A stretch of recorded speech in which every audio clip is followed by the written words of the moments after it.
Okay, obviously we're in the Torah, just by way of review. We had Genesis, Exodus, Leviticus, Numbers, Deuteronomy are the Torah, or the Pentateuch in the Greek.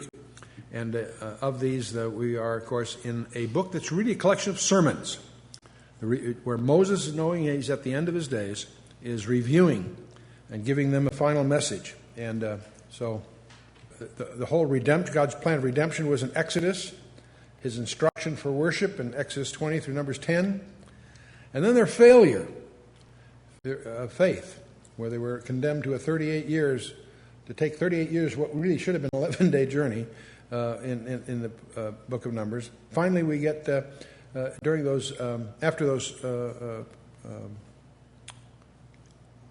they have, as you recall, as we reviewed before, the conquest east of the Jordan, the king of Og, the king of Sion, and the rest of them.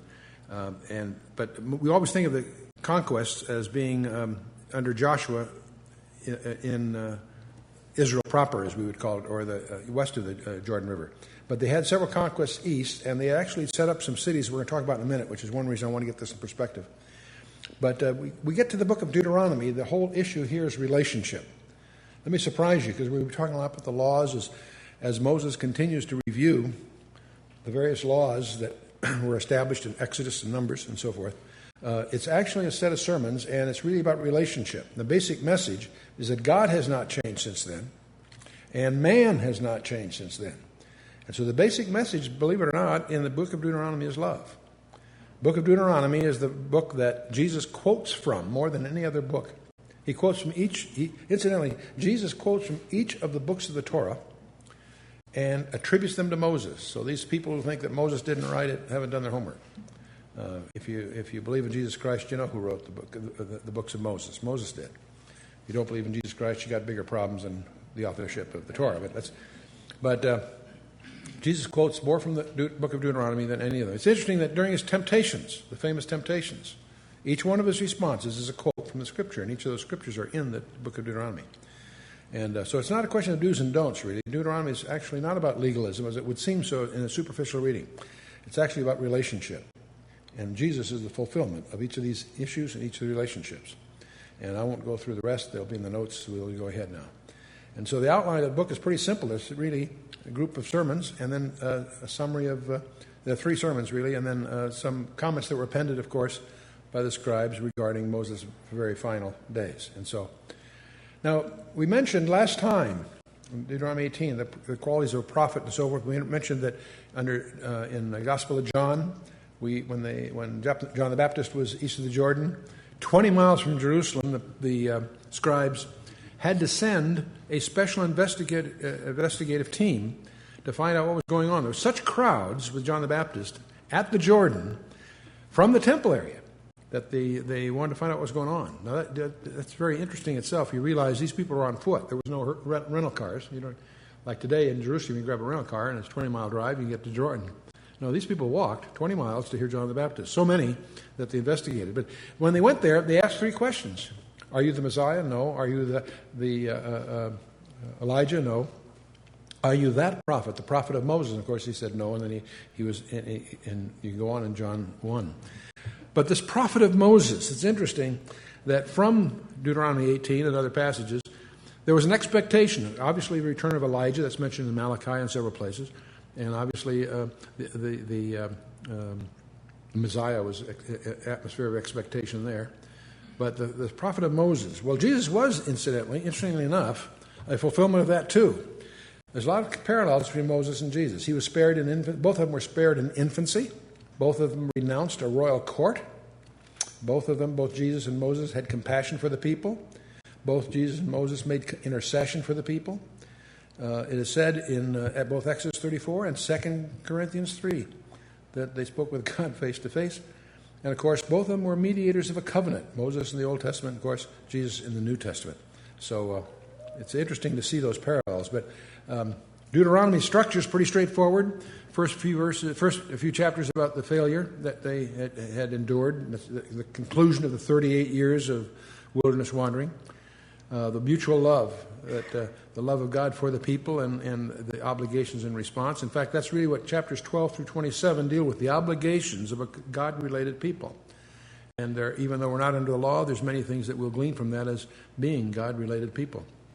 And then the alternatives that are before our God-related people in chapters 27 to 30, and then the final arrangements that for continuity with Moses passing at the end of the book. So that's the quick snapshot of the book. And, of course, we are in chapters 19 and 20 tonight. So 19. We're going to talk a little bit about the cities of refuge. We'll talk about what a goel is, and we'll talk about the principle of lex talionis, which you know as eye for an eye, and so forth. But it's interesting, what's happening here is they're anticipating settlement. They've been wandering for 38 years, so all the arrangements that they're used to as a traveling nomadic group are starting to shift, because they're going, after Moses dies, they're going to be going into the land under Joshua and so on, but they'll start settling, and there's some changes. They're going to start decentralizing the administration of justice. As a nomadic tribe, they had a central authority with Moses and the priests and so forth. They're going to have to distribute that, so it's going to cause some changes. Under Moses, the altar had become an asylum for someone who killed another person accidentally. If you were accused of manslaughter, if you killed someone in those days, the next of kin would come after you. But if it was an accidental kind of death, what we call manslaughter, the provision there was if they could make it to the tabernacle, the altar itself was a place that someone innocent could find asylum. Well, that doesn't work if you're going to be spread across the land. So even the slaying of animals, by the way, was now decentralized. You remember from Deuteronomy 12. But so the law of asylum had geographical changes going on. So let's jump into Deuteronomy 19, verse 1. When the Lord thy God hath cut off the nations, whose land the Lord thy God giveth thee, and thou succeedest them, and dwellest in their cities and in their houses, thou shalt separate 3 cities for thee in the midst of thy land, which the Lord thy God giveth thee to possess it. Thou shalt prepare thee a way, and divide the coasts of thy land, which the Lord thy God giveth thee to inherit, into 3 parts, that every slayer may flee thither. So this is where we're introducing this whole idea of the cities of refuge. They actually set up 3 already on the east of the Jordan. They're going to set up 3 more on the west of the Jordan. And and we'll take a look at these here. First of all, you understand that when the tribes go into the land, each of the tribes, with the exception of one, gets inheritance. By lot, they divide the land into regions for Judah, Simeon, Benjamin, and so forth. And except for the Levites did not inherit the land because God was their inheritance. But what they did get were 48 cities that were assigned to the Levites. There were actually 13 of those were for the family of Aaron, the priests themselves. 9 were in Judah, 4 in Benjamin, the others were scattered. There were 6, but 6 of these 48 cities were declared cities of refuge. And they were to have a space of about 1,000 cubits, call it 583 yards, if you will, beyond the city walls for pasture and raising crops and such purposes, in addition to the cities. And when they say the cities, it wasn't just the town. They received some area around that town. And the sacred boundary was a square, we understand from some archaeological discoveries, having the 4 angles at the 4 cardinal points. So if you can visualize that, what we would probably call a diamond, a rhombus, but equal size, but with the corners at the cardinal points. But anyway, 6 of these 48 cities were called cities of refuge. And they were Kadesh, Shechem, Hebron, Bezer, Ramoth Gilead, and the Golan, the town of Golan. Now, as we'll see so you quickly get the picture here, but we'll see as the text develops. The idea was that if you found yourself in a situation where you'd cause the accidental death of someone, you're working, and the example that Moses will use is if the head of the axe that you're chopping down a tree should slip off the thing and hit somebody and kill him. It was accidental. There's no premeditation. There's no grudge. That's what we would call in our vernacular as manslaughter, equivalent to if you accidentally hit someone in a car or something. Well, if that was the case, what you did right then and there, you had to find your way quickly to one of the 6 cities of refuge. And if you could convince the city fathers there, and there's a procedure for that we'll come to, that it was manslaughter, not premeditated, they would give you asylum. The avenger of blood, the next of kin for the person that was killed that was coming after you, could not touch you if you had made it to the city of refuge and were accepted by them. And as long as you remained in the city of refuge, you were safe. If you left the city of refuge for whatever reason, you were fair game to the avenger of blood. See, you realize they didn't have an organized police force. It's interesting to realize we have a nation here, Israel, that didn't have a police force as such, also had no prisons. They took care of that another way. And so it's a different kind of cultural setting, but and we observe this with great fascination. In fact, if you read most commentators that will talk about this tend to regard this whole procedure we're getting into as just a quaint custom of ancient Israel, this nomadic tribe converting to a settlement tribe, as just a curious cultural background. It may have some implications that are far more profound. Once you recognize that the Scripture is designed by God Himself, and every detail there is specifically by His engineering, we start asking ourselves some questions. What's going on here? Because there's another aspect of the cities of refuge that's very, very strange. You had this asylum in the city of refuge until the high priest died. When the high priest died, you were free to go and you were protected. And you go back home. Now you say to yourself, that's kind of weird, because these 6 cities are scattered across the whole nation. And what does the death of the high priest down in Jerusalem have to do with anything? But that was the procedure, and that was in the Torah. Well, let's take a look at these 6 cities to get a feeling for the geography. 3 of them are west of the Jordan, and 3 of them are east of the Jordan. So let's take a look. The first one we'll look at is Kadesh. It's up in the north. It's west of the Jordan, just north of the Sea of Galilee, some distance. And it's the word means holy, by the way. Kadesh Naphtali. There's a Kadesh Barnea, which is down the south. Don't confuse the two. But Kadesh in Galilee is the one we're talking about. It was a Levitical city of refuge assigned to the Gershonite Levites. And it was also, it's familiar, the name may be familiar to you because you may remember that was Barak in the book of Judges. That was where he was born. He and Deborah assembled Zebulun and Naphtali tribes in Judges 4 at Kadesh. And later on, after Solomon, the civil war, and the nations are divided, and the Assyrians finally are used by God as judging the northern kingdom, when they invade the land under Tiglath-Pileser, this city was the first to be captured and its inhabitants deported, simply because it's at the northernmost point, pretty much at the northern part of it. So that's Kadesh. The next one is Shechem, a little further south, just southwest of the Sea of Galilee. And it's a very famous city for a lot of reasons. The word actually means shoulder. And here's where God appears to Abraham back in Genesis 12. And he pitched his tent and he built an altar there under the oak of Moreh. Your King James says the plain of Moreh. It's actually mistranslated. It's the oak of Moreh. But anyway, this is also where Jacob re-entered the land later and bought a parcel of field where he'd spread his tent from the children of Hamor, which was Shechem's father. And this was bequeathed ultimately to Joseph. That's in Genesis 48 and mentioned in Joshua 24. It's alluded to in John 4, but also. This is where Joshua gave his farewell charge at the end of the book of Joshua. As for me and my house, we'll serve the Lord, and so on. It's also where Joseph is buried. So Shechem.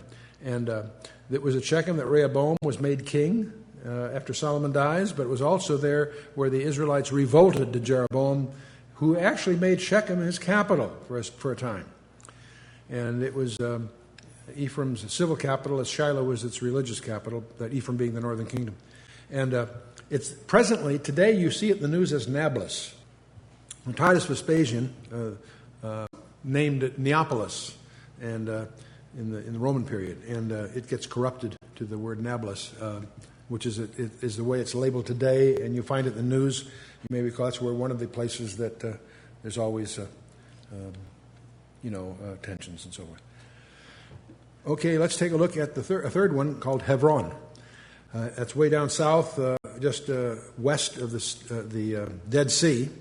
And the word, it means alliance or fellowship. Its earlier name, which you'll also probably recognize from Genesis and Joshua, is Kiriath Arba. It was a favorite home of Abraham. That's where he pitched his tent under the oaks of Mamre, a different place. From here he went to rescue Lot and brought him back after the defeat of the 9 kings in Genesis 14. And this is where his name was changed from Abram to Abraham, with the insertion of the Heh in the name and the Spirit of God breathed into him. This is where the Lord and 2 angels, remember the 3 visitors, meet Abraham and promise him a son. And go on the next day to Sodom and Gomorrah, because they have a little date there to deal with that issue. Genesis 19, you may recall. This is where Sarah was buried, in the cave Machpelah. There's a very, very highly venerated burial place called Machpelah, which is protected by the Muslims, because they venerate Abraham and have control of that region right there, which Abraham, it was purchased from Ephron the Hittite and all of that. Well, so Hebron, it was taken by Joshua when under the conquest given to Caleb. And later on, when David becomes king of Judah, this becomes his royal residence for 7.5 years. It was royal, until he was anointed as king over all of Israel, not just king of Judah. He reigned there for 7.5 years as king of Judah before he was made the king of over all Israel in 2 Samuel. And it also became the residence of his rebellious son, Absalom, who had expected to get most of his support from his native tribe of Judah. Hebron obviously is in the region known as Judah. And so we have in the west, Kadesh, Shechem, and Hebron. Let's take a look at the east. We have in the south, going up north now, a town called Bezer. And the word means fortress. It's a city of the Reubenites. It was assigned by, as they took lots, to the children of Merari. That's one of the Levitical tribes.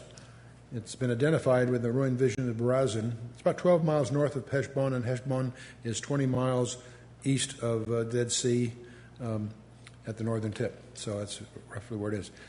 And so now we have Ramoth Gilead, which is means heights, by the way. And this is familiar in our ears because in 1 Kings 22, this is where Ahab joined Jehoshaphat and endeavored to rescue it from the hands of the king of Syria.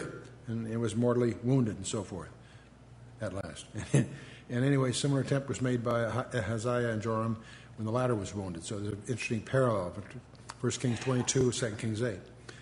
And this is the city where Jehu, who was the son of Jehoshaphat, was anointed by one of the sons of the prophets. So these towns occur frequently in the scripture. Then we have the sixth of the bunch is the town of Golan.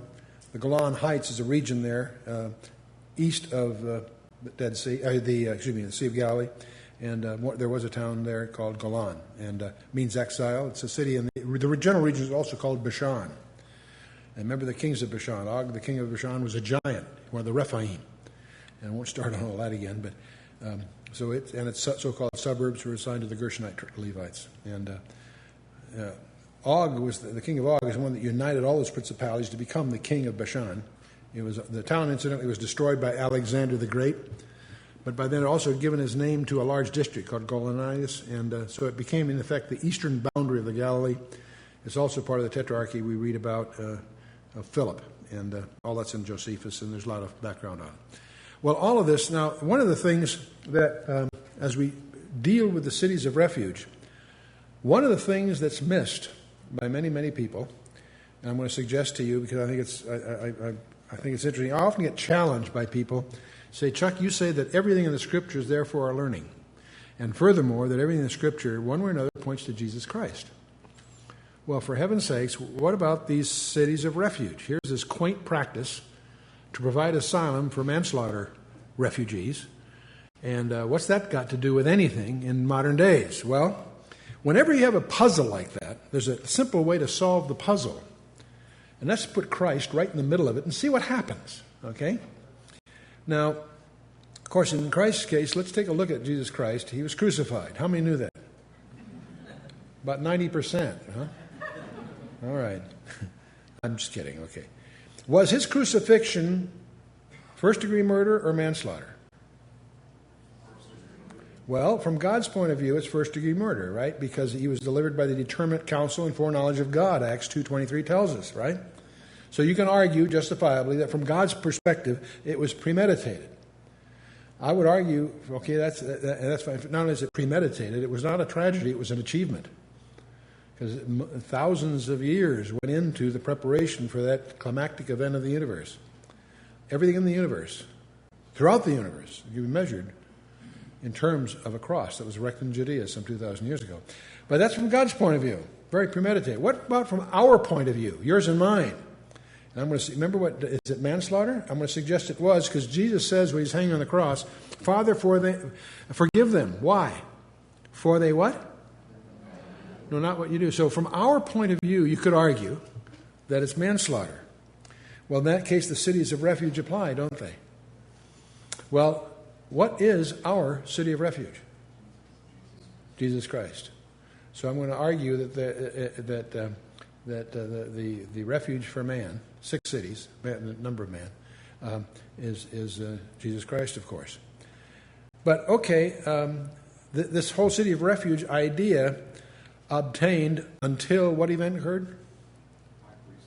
The high priest died. Who's our high priest?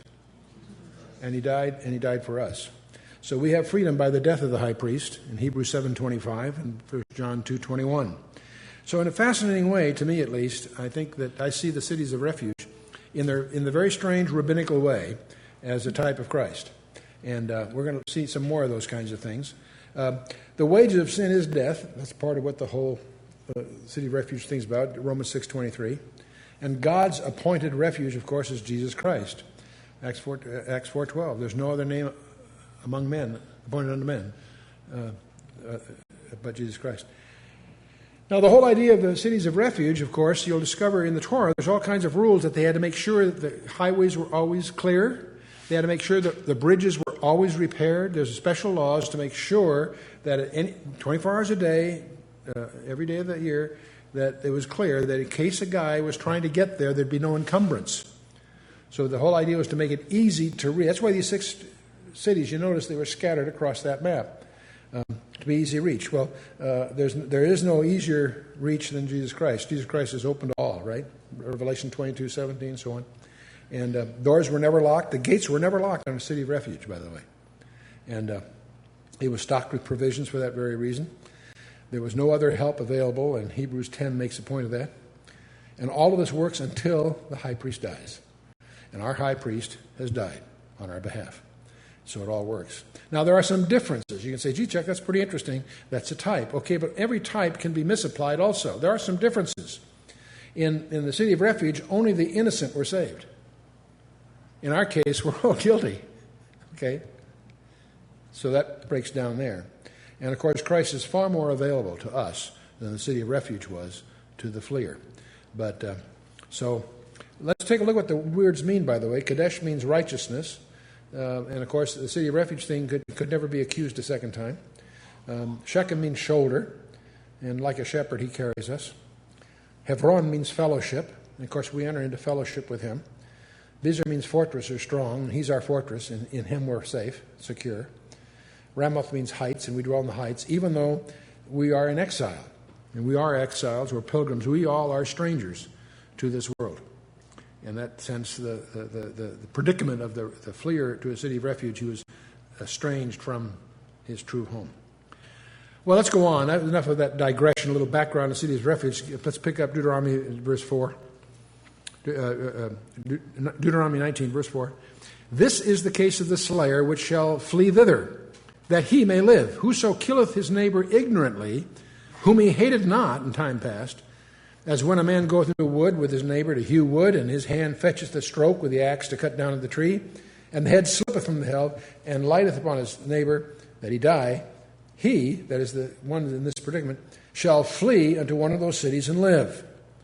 And so we're now going to just talk a little bit, something I didn't talk about before, the whole concept called the Goel. And we generally translate that as a kinsman redeemer. And we find this developed for us in detail in the book of Ruth, through the example. You know, we always learn best from stories. That's why we enjoy novels so much. And much of our history, we really learn from historical novels. Well, in that sense, Ruth is a true story, not a fiction, but it's the narrative of that love story is also the way we understand what a Goel, or a kinsman redeemer, really is. In that love story, as you recall, he redeemed the land to inheritance, and he performed the Levirate marriage, taking Ruth to bride. And I won't get started on that. But to understand the kinsman redeemer mode, he had some conditions. He had to be a kinsman. Couldn't be just somebody who wanted to help. He had to be a kinsman of the person in the predicament. He had to be willing, obviously. He had a choice. He didn't have to do this. But he also had to be willing, and he had to be able to perform. If it was a redemption thing, he had to be able to pay for it, if that's what it is. If it's a Levirate marriage, he had to be able to take the woman to bride and so forth. And something you also need to understand, he had to assume all the obligations of the beneficiary. You may recall, of course, Ruth, who was a Moabitess, that had come there with her mother-in-law, the husband of Naomi, and their 3 sons who had married these Moabite women had passed away. And when Ruth finally, after 10 years, discovers things are better back in Bethlehem, where she came from, she goes there, and Ruth insists upon being with her. Your people will be my people, your God will be our gods, and so forth. And where you buried, I'll be buried. That famous commitment of Ruth to Naomi is very touching. When she gets there, of course, they're destitute. And she gleans. There's a law of their welfare approach was that if you owned land and you gleaned sent your reapers through the land, you could only go through once. Whatever you missed, whatever fell by the wayside, was to be left for the widows and orphans, the destitute. That was the way they operated. So, as was the custom, young Ruth, is gleaning for herself and for Naomi, and happens on a field by Boaz. What she doesn't realize is Boaz is the kinsman of Naomi, and out of that out of that relationship that starts there, Naomi recognizes there's an opportunity not only for herself to get her land back by having Boaz redeem it for her, but also to provide a future for this beloved daughter-in-law, who's the widow of her son from her son's death. So she instructs Ruth how to proceed, and she approaches, under certain conditions, Boaz, who's in the role of the kinsman redeemer, to perform the Levirate marriage, to take her, to put the skirt of his authority over her, and take her as a bride. Many people who read that in chapter 3 of Ruth misunderstand. It sounds like she's propositioning him in the middle of the night. No, she's doing something even more aggressive. She's asking him to be her to take her to bride to marry her. And he wants to, except he points there's a complication. He's a kinsman, but he's not the nearer kinsman. There's somebody closer that has a priority claim. So in chapter 4, a big climax of the book, he brings the city council together and brings this guy, this closer kinsman, and he's perfectly willing to redeem the land for Naomi. He says, "Gee, how great! I'll do that." And that's, of course, a setback because you're all hoping that to pursue this love story that Boaz and Ruth will get together. But he's willing to do the land. But then he discovers that part of the picture is he's got to assume all obligations that are involved, and one is to take Ruth to bride, and he can't do that. So he's willing but not able. So there's some reasons he can't do that apparently. So that delights Boaz, of course, because as he passes the baton, so to speak, happens to be a shoe, but the point he passes the authority to do that. That's the big climax where Boaz takes Ruth, and that's the reason Jesus was born in Bethlehem, and that's the reason that it becomes known as the city of David, because it turns out there's a prophecy in the end of the book of Ruth that points strangely to David as the king. And this is all in the time of the judges, even before the days of Samuel. So the idea of David being a king was prophetic long before Saul was even thought of. So very interesting implication. But the whole idea of the Goel, the kinsman redeemer, he had to be a kinsman. The one that was going to redeem, redeem you and I as sons of Adam, it had to be a kinsman, it had to be a man. And that's what God ordains in Genesis chapter 3. That it would be an offspring of Adam that would be the Redeemer. So that's one of the conditions. That's why Jesus Christ is not just a Redeemer, he's a kinsman Redeemer.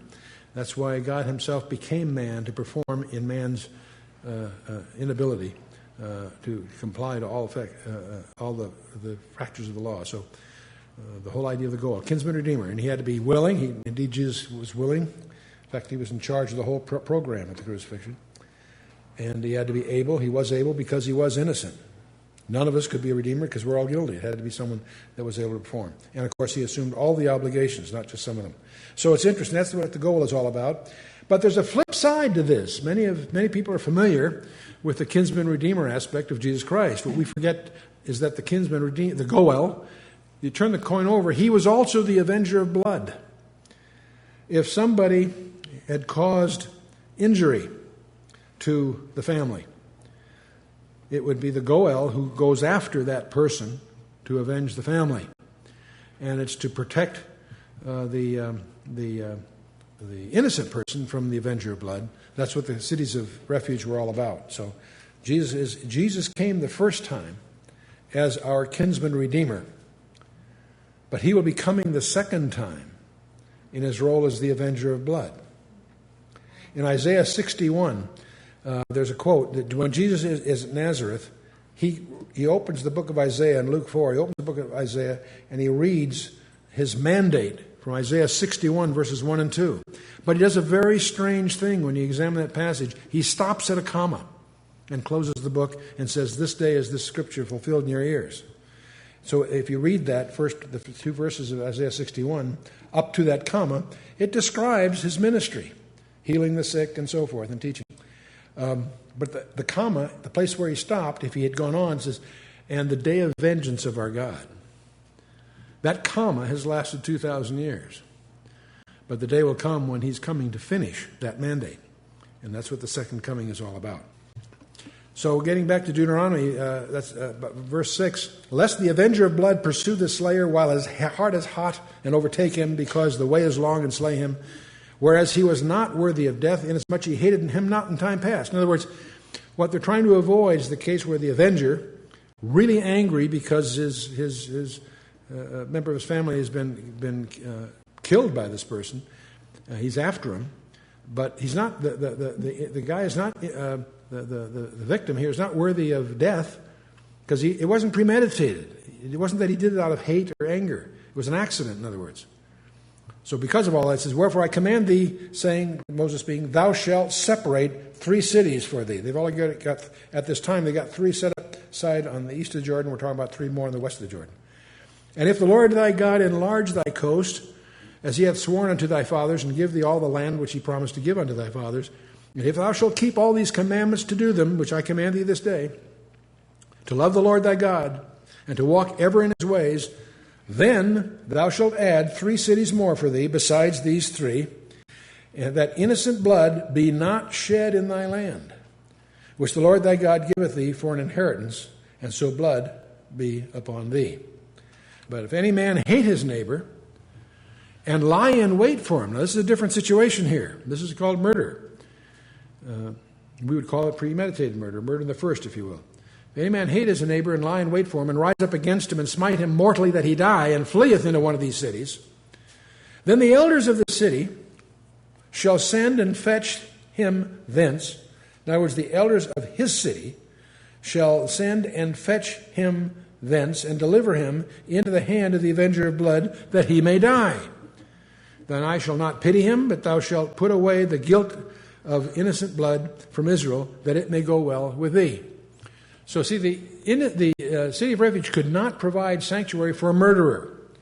He was to be returned to the town from which he came, and the avenger of blood was free to do it. And the whole idea is that God's blessing upon the nation depended on them following these procedures. And so thou shalt, now so much for the city of refuge. "Thou shalt not remove thy neighbor's landmark, which they of old time have set in thy inheritance, which thou shalt inherit in the land that the Lord thy God giveth thee to possess that."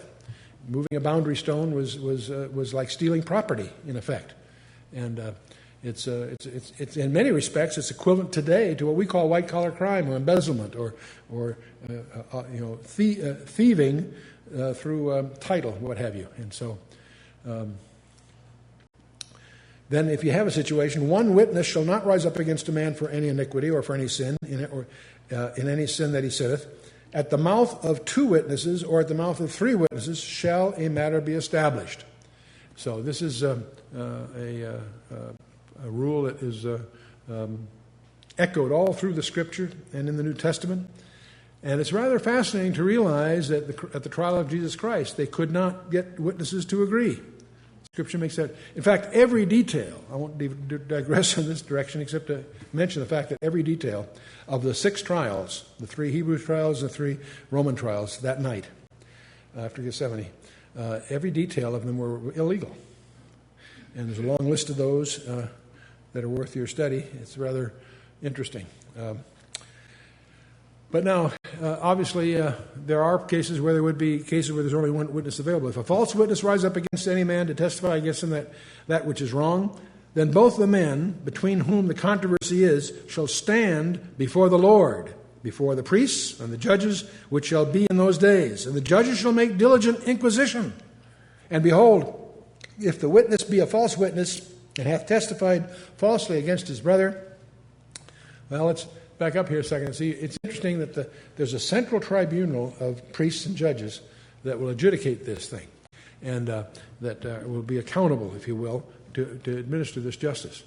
See, violating the 9th commandment was another evil to be purged. We're going to see that when these violations occurred, they were capital crimes.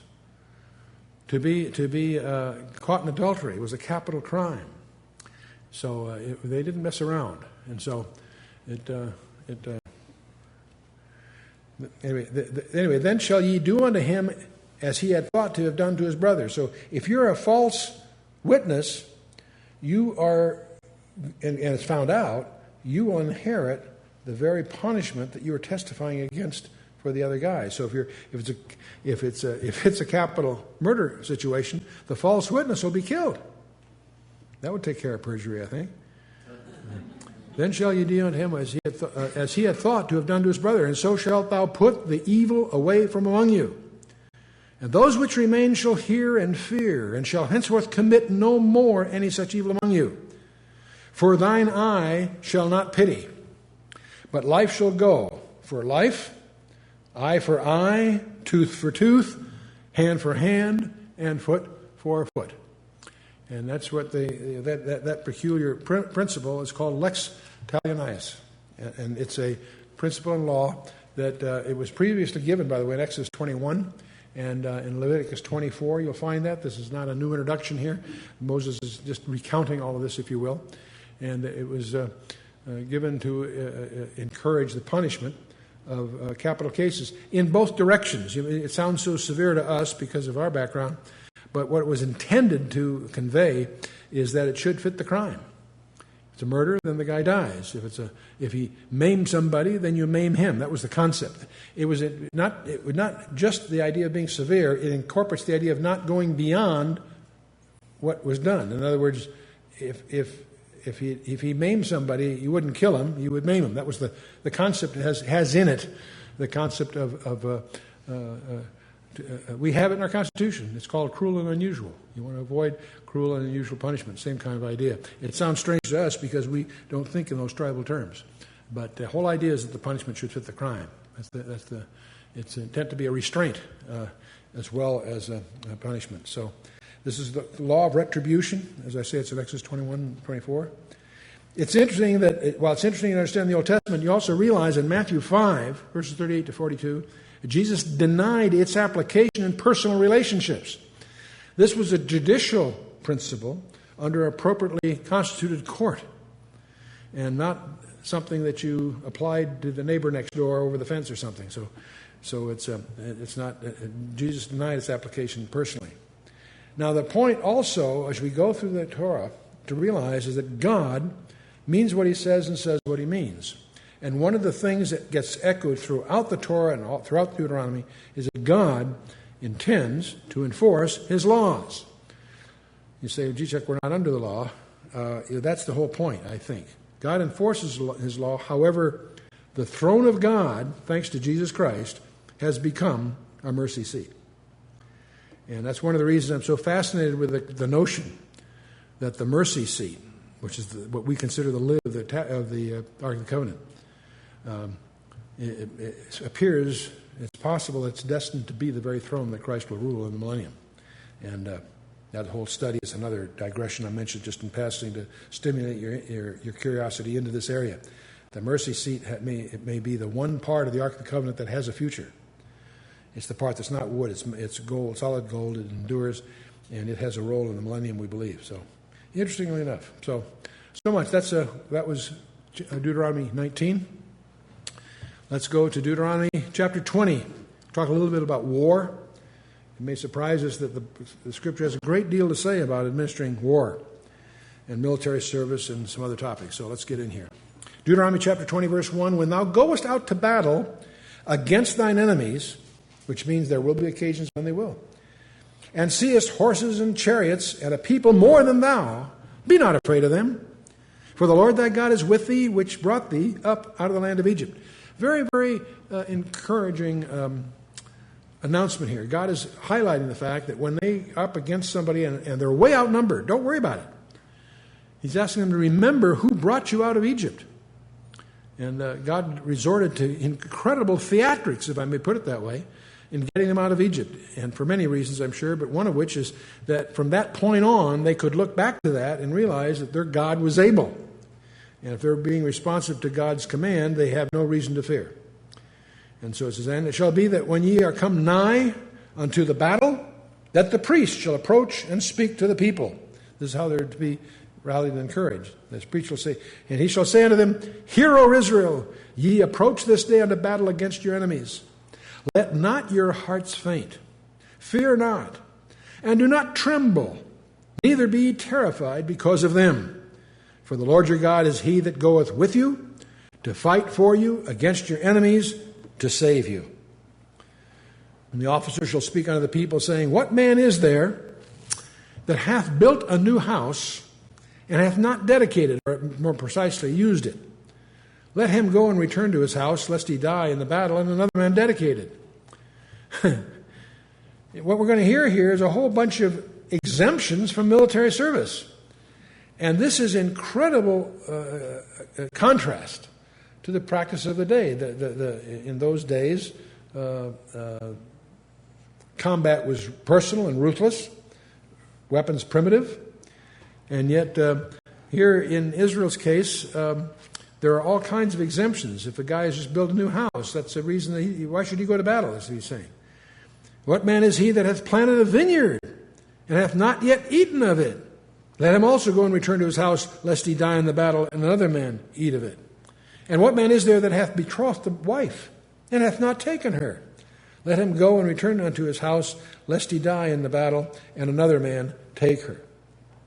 And it goes on, and the officers shall speak further unto the people, they shall say, What man is there that is fearful and faint-hearted? Let him go and return to his house, lest his brethren's heart faint as well as his heart. In other words, his weakness could cause other people's death. You know, I just got back from the National Security Forum at the Air War College. I've been professionally trained in my earlier years in the professional military. I cannot recall these kinds of exemptions in any of our military doctrines. No, I wish I had really done my homework in Deuteronomy back then. I might have had a little different perspective. And it might be facetious, but it's interesting to read this, especially against the fabric of the times. And indeed, it's a subtle evidence that God is the key, not their particular military strength as such. And Moses goes on, It shall be when the officers have made an end of speaking unto the people, that they shall make captains of the armies to lead the people. And when thou comest nigh unto a city to fight against it, then proclaim peace unto it. And it shall be, if it make thee answer of peace, and open unto thee, then it shall be that all the people that is found therein shall be tributaries unto thee, and they shall serve thee. In other words, war, actual combat, is intended to be a last resort. And they're instructed here first to make a peace offer, and if that's accepted, then the city will become a tributary, owe them tribute and labor, as the customs were, if they'll surrender. But you offer them peace first, and it's only if they refuse if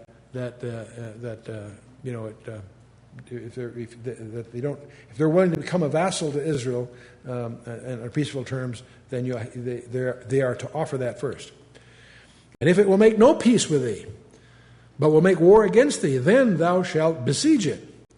And when the Lord thy God hath delivered it into thy hands, thou shalt smite every male thereof with the edge of the sword. And so they kill off the men and they take the women. But the women and the little ones and the cattle and all that is in the city, even all the spoil thereof, shalt thou take unto thyself. And thou shalt eat the spoil of thine enemies, which the Lord thy God hath given thee. Thus shalt thou do to all the cities which are very far off from thee, which are not of the cities of these nations. Now, he's not talking about the Canaanites, because they're instructed to go wipe out every man, woman, and child of these particular tribes. And we need to understand that when we get if that's strange to you, you need to get into the book of Judges and understand what was really going on there. You need to understand why it was that God instructed them that certain tribes were to be totally eliminated. And it's fascinating, of course, because under Joshua they did a pretty good job, but in the next generation in the book of Judges, they failed to do that. And the whole book of Judges is a concatenation of failures, where they failed to do that, and then these pockets that they left become problems, and God will raise up a deliverer and deliver them, and yet they still fall back into the same thing. So the net of it is, the whole book of Judges is a chronicle of their failure to follow through. What's fascinating, if you study the book of Judges, do it with a map. And every time you read about one of these battles or one of these regions, mark it on the map. And when you're through the book of Judges, you will have a map. And what's fascinating about that map, the areas that they remained are the areas of the Golan, that region that's today called the West Bank, and the Gaza Strip. And these regions that they failed to deal with the book of Judges are regions that to this day are still the place of their enemies. And the capital, of course, was Jericho, Bet-Herad, the house of the moon god. Now, fascinating it is that today, under the flag of Islam, the people that are the so-called Palestinian Liberation Organization is a manifestation of the same regions. So it's interesting. It tends to corroborate the view held by some that demons are territorial. They're assigned certain geographic regions. And it would seem to be borne out in modern history, strangely enough. But let's move on. But of the cities of these cities, he's talking about cities, not those cities, but the cities further out. Of the cities of these people, which the Lord thy God doth give thee for inheritance, thou shalt save alive nothing that breatheth. Nothing that breathes. Why? Because they got a gene pool problem. Because these are the Rephaim. These are modern, or I should say, post-flood Nephilim.